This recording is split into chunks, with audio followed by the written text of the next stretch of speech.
میں جدہ گیا تو وہاں ایک دوست کے ہاں ٹھہرا تو اس گھر کے اندر کھلونوں کی بوریاں تھیں. تو میں نے اس کو کہا کہ آپ یہ کوئی کاروبار کرتے ہیں؟ تو اس کا دوست بھی تھا ساتھ, تو وہ مسکرا کے کہنے لگا کہ یہ کاروبار نہیں کرتا, بڑی دیر کے بعد اللہ نے اس کو بیٹا دیا ہے. تو اب یہ پاکستان جا رہا ہے, تو جب بھی بازار جاتا ہے 10-20 کھلونے خرید لاتا ہے. تو یہ کتنی بوریاں کھلونوں کی بھر گئی ہیں, تو یہ بک کروائے گا, ایسے تو نہیں اتنے جا سکتے. تو یار اتنے عرصے کے بعد بیٹا ہوا اور باپ ملنے جا رہا ہے تو اس نے کھلونے جمع کیے. لیکن یہ کیسا باپ ہے جس کو حکم ہوتا ہے اتنے طویل عرصے کے بعد بیٹے کو ملنے جا رہے ہو, کہا جاؤ لیکن ہاتھ میں رسی لے جاؤ, ہاتھ میں چھری لے جاؤ.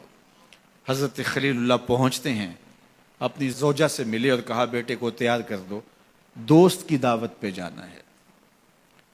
مانگ سجا دی جاتی ہے, بیٹے کو نئے کپڑے پہنا دیے جاتے ہیں. اللہ اکبر. بیٹے کو لے کر نکلے. یار بیٹا ان فوان شباب میں ہو, چڑھتی جوانی ہو, تو باپ دیکھ کر کے کتنا خوش ہوتا ہے, اور پھر اس کا بیٹا بھی اکلوتا ہو, اور بیٹا بھی بڑھاپے کا سہارا ہو, عصائے پیری ہو, رب سے مانگ مانگ کے لیا ہو, اور پھر بیٹا بھی وہ جس کی پیشانی میں محمد کا نور چمک رہا ہے. ایسا بیٹا تو چہرے کی بلائیں لینے کو جی چاہتا ہے. لیکن حضرت خلیل اللہ اللہ کے حکم پہ اس بیٹے کو ذبح کرنے کے لیے ہاتھ میں چھری اور رسی دبائے منا کی وادی کی طرف بڑھ رہے ہیں. شیطان نے سمجھا کہ اس سے نازک مرحلہ اس خاندان پہ نہیں آ سکتا. حضرت حاجرہ کے پاس پہنچا. پتہ ہے شہزادے کدھر گئے ہیں؟ کہا ان کے باپ لے گئے ہیں دوست سے ملاقات کروانے کے لیے.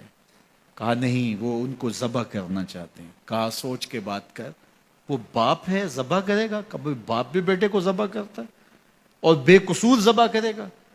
میں جانتی ہوں کتنی آہ سحرگاہی کا نتیجہ ہے وہ بیٹا.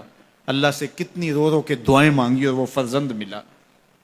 کہا وہ اللہ کا حکم سمجھتے ہیں. تو حضرت حاجرہ نے کہا ظالم تو کہیں شیطان تو نہیں؟ اگر رب کا حکم ہے, میری گود میں ایک اسماعیل ہے, کاش 1000 اسماعیل ہوتا, راہ خدا میں قربان کر دیتی. اسماعیل علیہ السلام کے پاس شیطان پہنچ رہا. اسماعیل پتہ ہے تیرے باپ تمہیں کدھر لے جا رہے ہیں؟ کہا کہ کدھر؟ کہا کہ وہ ذبح کرنے لے جا رہے ہیں. کہا تم سوچ کے بات کرو.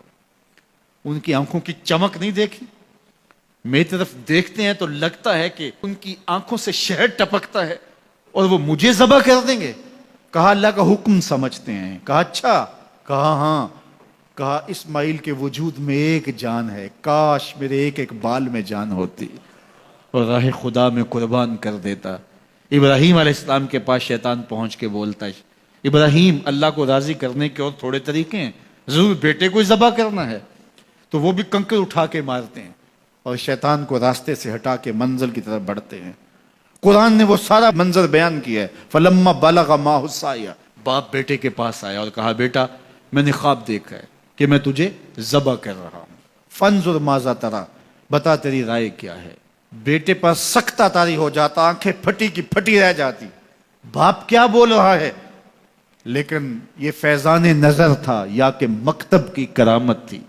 سکھائے کس نے اسماعیل کو آداب فرزند. اللہ اکبر. فرزند ہو تو اسماعیل ذبیح اللہ جیسا. فانظر ماذا تری, بتا تیری رائے کیا ہے. بیٹا خاموشی اختیار کر لیتا. السکوت من الرضا, تو سکوت بھی رضا سے ہے, اس کی خاموشی بھی رضا مانی جاتی. اور جب اس طرح کی سراسیمگی کی کیفیت ہو تو خاموشی ہی رضا ہوتی ہے. بیٹا کہتا ٹھیک ہے آپ ذبح کر لیجئے, یہ بھی امتثال امر ہوتا. لیکن بیٹے نے 2 قدم بڑھ کے بات کی. بیٹے نے کہا یا ابا تفعل ما تؤمر ستجدنی انشاء اللہ من الصابرین. ابا جان ذبح کیا ہے, جو کرنا ہے کیجئے. یہ نہیں کہا یا ابا تذبح, ہاں ابا جی ذبح کر لیجئے. ذبح کا جواب ذبح سے نہیں دیا, بلکہ کہا یا ابا تفعل, اے ابا جان کیجئے, ما تؤمر, جو بھی حکم ہو. ذبح کیا, جو بھی کرنا ہے کیجئے. رہی بات میری, یہ کام آسان تو نہیں, لیکن میرے اللہ نے چاہا تو صبر کر کے دکھاؤں گا. منا کی وادی ہے, باپ اور بیٹے دونوں نے طے کر لیا. باپ ذبح کرنے پہ راضی ہے, بیٹا ذبح ہونے پہ راضی ہے. یار اسلام من مانی کا نام نہیں ہے, اپنے خواہشات کو پورا کرنے کا نام اسلام نہیں ہے. اپنے آپ کو مالک کے سپرد کر دینے کا نام ایمان ہے، اس کا نام اسلام ہے۔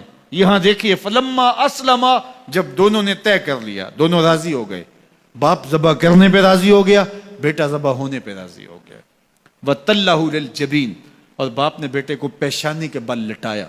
قرآن نے وہ سارا منظر بیان کیا ہے، آنکھوں پہ پٹی باندھ لی کہ یہ منظر تو دیکھا نہیں جا سکے گا، اللہ کے حکم کی تعمیل بھی بہر صورت کرنی ہے۔ سعادت مند بیٹا بولتا ہے ابا جان مجھے رسیوں سے جکڑ لیجئے، کہیں ایسا نہ ہو کہ میں تڑپوں اور اللہ کا حکم پورا کرنے میں آپ کو دیر ہو جائے۔ باپ بیٹے کو رسیوں سے جکڑ لیتا ہے، ہاتھ میں چھری پکڑی ہے، ذبح کرنے لگتے ہیں تو بیٹا بولتا ہے ابا جان رسیاں کھول دیجئے۔ کیوں؟ آپ کا منصوبہ، آپ کا پروگرام تبدیل ہو گیا؟ کہا نہیں۔ تو پھر کیوں رسیاں کھولوں؟ کہا کہیں ایسا نہ ہو کہ کل کا مورخ لکھے کہ باپ ذبح کرنا چاہتا تھا، بیٹا ہونا نہیں چاہتا تھا، باپ نے باندھ کے کیا۔ کھول دیجئے، نہیں تڑپوں گا۔ رسیاں کھل جاتی ہیں، بیٹا پیشانی کے بل لٹایا ہوا ہے، ہاتھ میں چھری پکڑی ہے، منا کی وادی ہے، کارکنان قضاء و قدر کی چیخیں نکل رہی ہیں، حوریں تھرا رہی ہیں، زمانہ کانپ رہا ہے، منا کی وادیوں پر تھر تھراہٹ ہے، مالک قیامت آنے والی ہے۔ فرشتے بھی پوچھ رہے ہیں کہ مالک کیا ہونے والا ہے؟ کہا تم کہتے تھے انسان کو پیدا کر رہا ہے، سجدے تو ہم کریں گے، ذرا میرے بندے کی ادا تو دیکھو، ذرا میرے بندے کا انداز محبت تو دیکھو، میری فرما برداری، انقیاد امر اور اطاعت اور امتثال امر کی مثال تو دیکھو، ذرا دیکھو میرا بندہ میرے حکم کی تعمیل کیسے کر رہا ہے۔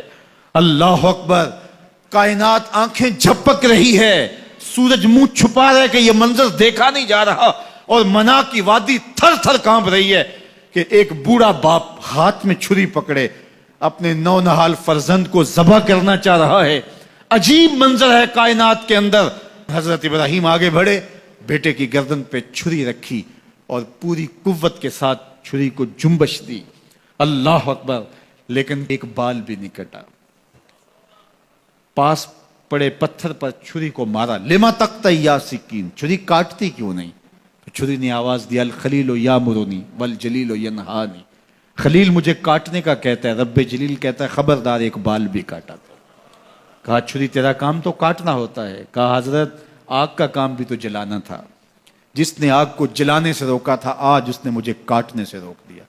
اس کا یہ مفہوم بھی نکالا جا سکتا تھا کہ میں نے تو چھری چلا دی، اب چھری نے کچھ نہیں کیا تو میرا کیا قصور۔ اللہ اکبر، دوبارہ چھری تیز کی اور حلق پر چھری کی نوک رکھی اور اپنا سارا وزن ڈال دیا، گردن کٹ گئی، خون بہنے لگا، اور دل میں تھا کہ اتنا بڑا کام جو میں نے کر لیا۔